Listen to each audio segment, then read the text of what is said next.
In this tutorial, we are going to focus on creating maps in the layout view. Layout view doesn't sound familiar, or data view, which is what I've been calling what we've been working on right now. It's because we're just starting to learn them now. View, among other things, there are two at the top. There's data view, which we haven't made a big deal over because that's what we started in, right? Data view is what allows us to pan back and forth, to zoom in, almost to see the whole world as if we were a bird soaring above a piece of geography. Layout view makes the entire world look like it's a piece of paper on our desk. Also notice that a new toolbar was given to us when we came in here called Layout Toolbar. We'll focus on that in a moment.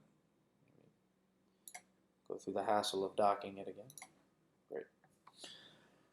So the Layout Toolbar simply looks like a piece of paper, and then on that piece of paper is another kind of rectilinear object. I'm going to dock this for a moment so it doesn't go away. So the rectilinear object is this thing called layers. Now, what exactly is a layer is something we're going to get to on the next lesson. But these series of three kind of orange things stacked on top of each other that say layer, what that's actually called is a data frame.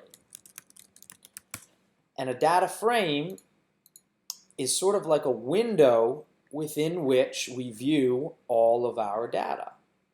Right? So if I were to turn on Basemap, well, we'll see because the internet can be sometimes slow, so perhaps that's a bad example. If I were to turn off other layers and turn them back on, I would see them in the window. But just like if you were standing outside a window in your kitchen and something started moving, grabbed pan again, to the right or to the left, you could theoretically be at a point where you're not viewing the world anymore, not viewing the tree that's outside.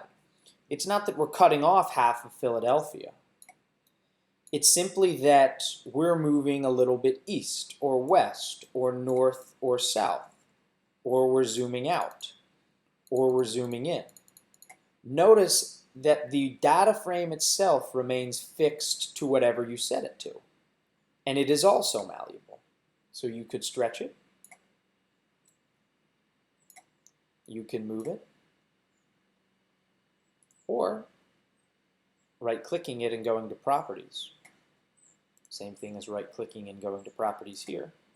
You can have a little greater control over its size and its position. Now there's a lot of properties for a data frame. We will get to these ones a little bit later, but for now let's just focus on size and position. Let's say I set it to 10.7.5, just so it can be the actual size of a PowerPoint presentation. It jumps to the size of a PowerPoint presentation. In reality, perhaps I want it to be a little bit smaller so it can fit on my page.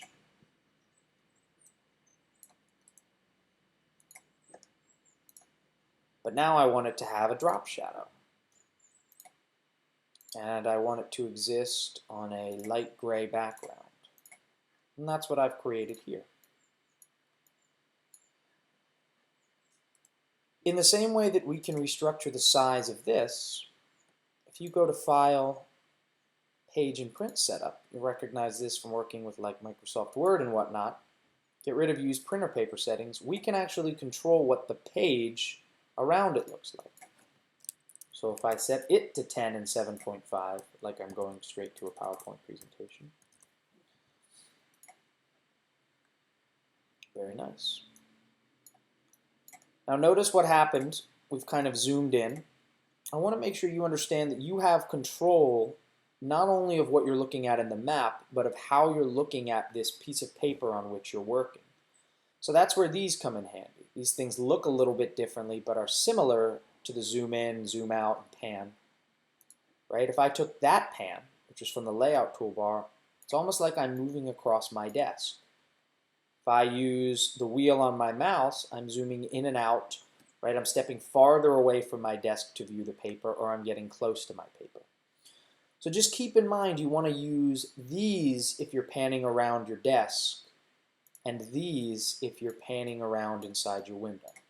Again, these for the window or data frame, and these for moving around your desk.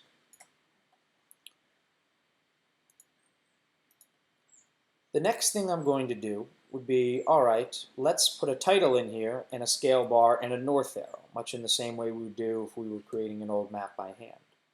I'm going to walk through how to do this quickly now, and we'll jump into this a little bit later in some greater depth.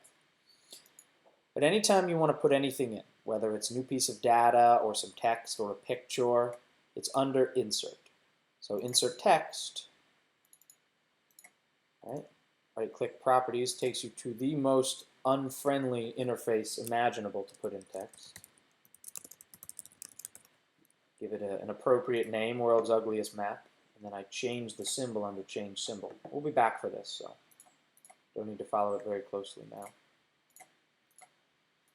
I've got my World's Ugliest Map.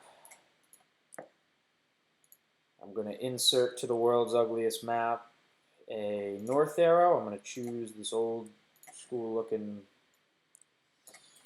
one from the old maritime days. And finally, I'm going to just pick a nice simple scale bar, do a nice easy one here. Make it a little bit larger. Interestingly enough, I want you to keep your eye on the scale bar. We'll go more in depth in this in the next lesson. But if I were to take these, right, which do the data frame, and I zoomed in or out, notice that the scale bar is changing to reflect how zoomed in I am or how zoomed out that I might be. It does not change when I pan. It only changes when I change the extent. We're not going to learn this right now, but there are also tools where I could change the orientation of the data frame. I could rotate it. And you'll notice that if you rotated it, the north arrow would rotate along with the map. But for now, let's just leave it at our ugly map, our ugly compass, and our ugly scale. And if this was what I wanted, I would go to Export. A number of different options that we'll focus on. For now, let's just say I'm exporting it as a picture. I'll do it to my desktop so we can have it. Ugly map.